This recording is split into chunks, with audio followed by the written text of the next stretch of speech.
It's 11 p.m. You have a deadline tomorrow, a report, a project, a life-altering decision that has been looming over you like a shadow for weeks. The pressure is suffocating, but you aren't at your desk. Instead, you are in the kitchen, meticulously scrubbing the grout between the tiles with a toothbrush. Or perhaps you're finally alphabetizing a bookshelf you haven't touched in 3 years. There is a strange, quiet fervor in your movements. To an outsider, you look like a model of discipline. You are getting things done, but deep down there is a cold knot in your stomach. You know that every dish dried and every shirt folded is a brick in a wall you're building, a wall between you and the one thing you actually need to do. This is the paradox of productive procrastination. It is the art of doing the wrong right thing.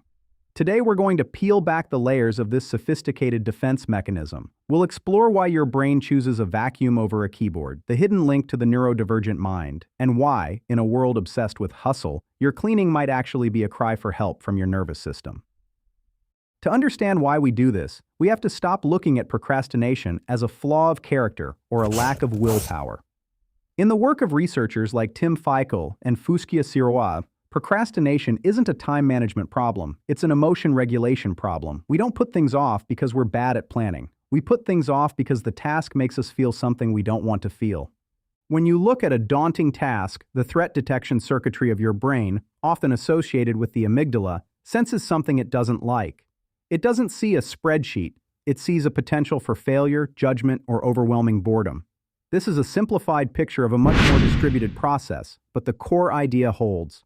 Your brain treats hard tasks as emotional threats. Now here is where the productive part comes in. The more deliberate parts of your brain know you can't just sit on the couch and stare at the wall. The guilt would be too high. So your brain strikes a bargain.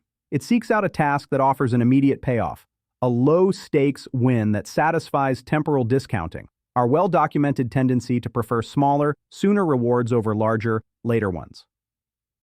Cleaning or organizing provides something your primary work often lacks: immediate sensory feedback. Decades of research, including foundational work by neuroscientist Nora Volkow, have shown that ADHD involves differences in dopamine signaling and reward processing. It's not as simple as low dopamine. It's more that the anticipation of distant rewards is muted, while the pull of immediate ones is amplified. A complex work project might not pay off for weeks, but a clean sink, that's reinforcement the moment the water stops running. For the neurodivergent mind, the executive functions, specifically task initiation, task switching, and prioritization, often struggle. Researchers like Russell Barkley have argued that ADHD is fundamentally a disorder of executive function and self-regulation. The big task can feel so loud and demanding that it floods the system. Cleaning becomes a way to quiet the room, a predictable, sensory-friendly task that gives the brain something concrete to grip while the larger task remains overwhelming. Researchers at UCLA, in a now classic 2010 study by Saxby and Rapetti, found that people who described their homes as cluttered tended to have flatter, more stressed cortisol patterns throughout the day. Physical disorder doesn't just look stressful, it correlates with measurable stress in the body. When the world inside your head is chaotic because of work, making the world outside your head orderly creates an illusion of control, and sometimes even an illusion of control is enough to take the edge off. Let's look at the signs, see if you recognize yourself in these narratives. The illusion of competence. You spend 4 hours researching the best project management software instead of actually starting the project. You feel exhausted, so you tell yourself, "I worked hard today." Call this performative productivity. You are keeping the engine running, but the car is in neutral. The mental fatigue is real, the hours are real, but the progress isn't, which trickles into burnout without anything to show for it. It's okay to admit that you're tired of feeling like you're failing. Sometimes we stay busy just so we don't have to hear the silence of our own anxieties. The ADHD bridge. You need to write an email. You notice a crumb on the floor. You grab the vacuum. While vacuuming, you see the plants need water. 2 hours later, you're repotting a fern. A growing body of research, including studies in the Journal of Attention Disorders, has consistently linked procrastination to reduced quality of life among adults with ADHD. It isn't just lost time, it bleeds into what occupational health researchers call presenteeism, being physically present but mentally fragmented. You aren't lazy. Your brain's internal secretary just lost the memo. You are navigating a world designed for linear thinkers with a mind that moves like a firework. The moral licensing loop. I can't possibly write this report while the laundry is staring at me. It would be irresponsible not to clean first. Behavioral researchers Uzma Khan and Ravi Dar described a phenomenon they called moral licensing, the way doing one good thing can give us psychological permission to slip on something else. The original studies focused on consumer choices, but the same logic shows up here. By performing a virtuous, visible task, we feel licensed to put off the harder, scarier one. We use our virtues to hide our fears. You don't need to earn the right to tackle your goals. The structured delay.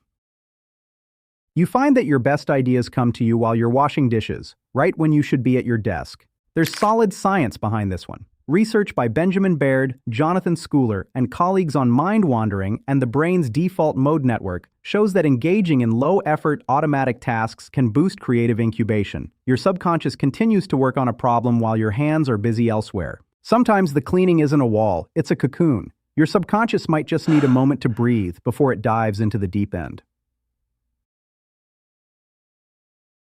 If you find yourself cleaning when you should be working, the answer isn't to throw away your vacuum. The answer is to change your relationship with the fear that put the vacuum in your hand.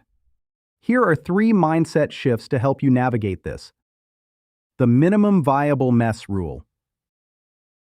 Accept that your environment doesn't have to be perfect to be functional.